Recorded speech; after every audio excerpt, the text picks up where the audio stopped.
भी 500वीं जयंती मनाई जाती है। कौन थी वो? रानी अवक्का चौटा।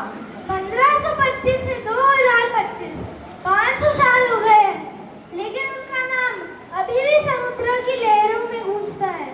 रानी अवक्का, माफ कीजिए, मैंने कभी नहीं सुना। और यही हमारी भूल है। क्या तुम्हें पता है, वो भारत की सबसे पहली महिला स्वतंत्रता सेनानी थी और वो जैन थी। पहली महिला स्वतंत्रता सेनानी 1857 से भी पहले। हाँ, जब 16वीं शताब्दी में पोर्चुगाली हमारी धरती पर कब्जा जमाने आए तो उन्होंने कर्नाटक के तटीय शहर उल्लाल से उनका सामना किया। लेकिन जैन रानी हथियार?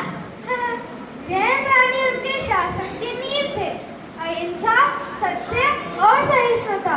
लेकिन जब अन्याय ने दरवाजा खटखटाया तो उन्होंने तलवार उठाने में देर नहीं की। उन्होंने कैसे लड़ाई लड़ी?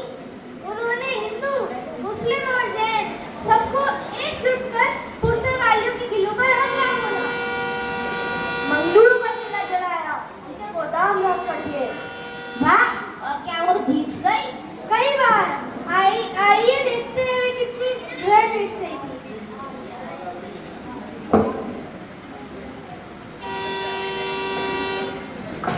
नमो हरिहंताणं नमो सेताणं नमो आयरियाणं नमो वज्रायाणं नमो लोये सवसाणं। कहिए सेनापति।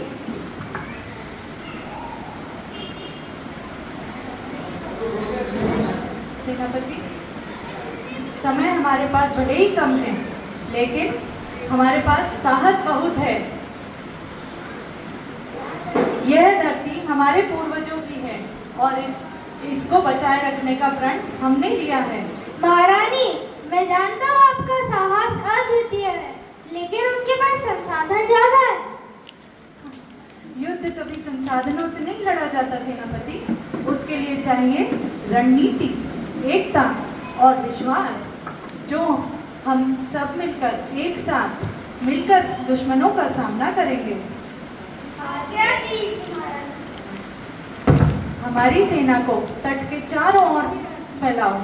हमारी जमीनी सेना पुर्तगालियों पर दाईं ओर से हमला करेगी और हमारे जहाज पानी के रास्ते से उनके ऊपर बाईं ओर से हमला करेंगे। और अगर वे मंगलुरु के किले की तरफ भागे तो हम उनके किलों को जलाकर राख कर देंगे, जैसा पिछली बार किया था। महारानी, इस बार हम हार गए तो? नहीं सेनापति, या तो हम जीतेंगे या इतिहास में अमर हो जाएंगे, लेकिन आत्मसमर्पण कभी नहीं। उल्लाल की स्वतंत्रता के लिए। उल्लाल की स्वतंत्रता के लिए। लेकिन अंत में विश्वासघात हुआ और रानी को कैद कर लिया गया, लेकिन उन्होंने आत्मसमर्पण कभी नहीं किया और जेल में ही अपने जिनेंद्र भगवान को याद करते हुए अपने प्राण त्याग दिए। तो फिर आज उनका नाम क्यों नहीं गूंजता? क्योंकि हमने बुला दिया।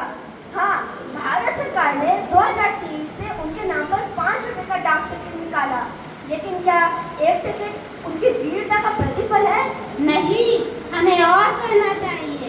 बिल्कुल, हमें उनके नाम पर शोध संस्थान, स्मारक बनाने चाहिए। मेरे हिसाब से 2025 को जैन राष्ट्रीय गौरव वर्ष बनाना ताकि आने वाले पीढ़ियों को पता चल सके कि विदेशी आक्रमणकारियों के खिलाफ पहली सशस्त्र स्वतंत्रता संग्राम एक जैन रानी ने शुरू किया था। हम तुम्हारा नाम फिर से अमर करेंगे। रानी अवक्का चौटा की जय हो।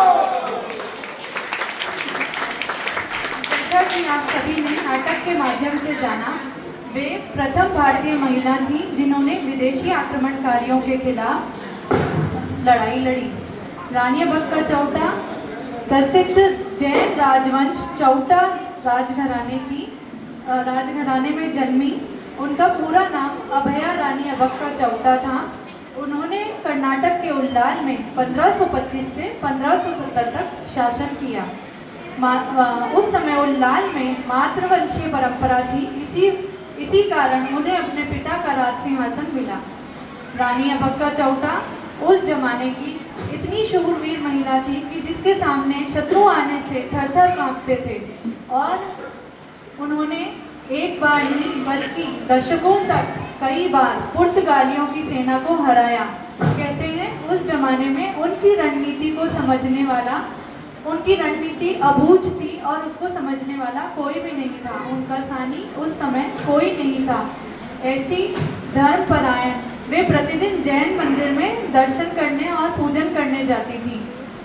रानी अबक्का चौटा के नाम पर आज भी उल्लाल में रानी अबक्का उत्सव और जयंती मनाई जाती है, जिसमें बहादुरी का परिचय देने वाली सभी महिलाओं को रानी अबक्का प्रशस्ति पुरस्कार से सम्मानित किया जाता है। हालांकि भारत सरकार ने उनके नाम पर 5 रुपए का डाक टिकट जारी किया, लेकिन क्या आपको लगता है आज के ज़माने में जहाँ ईमेल और कुरियर्स होते हैं, वहाँ जहाँ पोस्ट ऑफिस बंद होने की कगार पे हैं और वहाँ पर डाक टिकट जारी करने का कोई तुक नहीं, तो ऐसी महान रानी की याद में हमें और कुछ करना चाहिए और जैनी होने के नाते हमें उनका नाम और यशोगान के साथ लेना चाहिए। वैसे आपको बता दूं, प्रधानमंत्री नरेंद्र मोदी जी ने अपनी कर्नाटक यात्रा में ऐसी महान रानी की यशोगान का वर्णन अपनी कर्नाटक की रैली में किया था।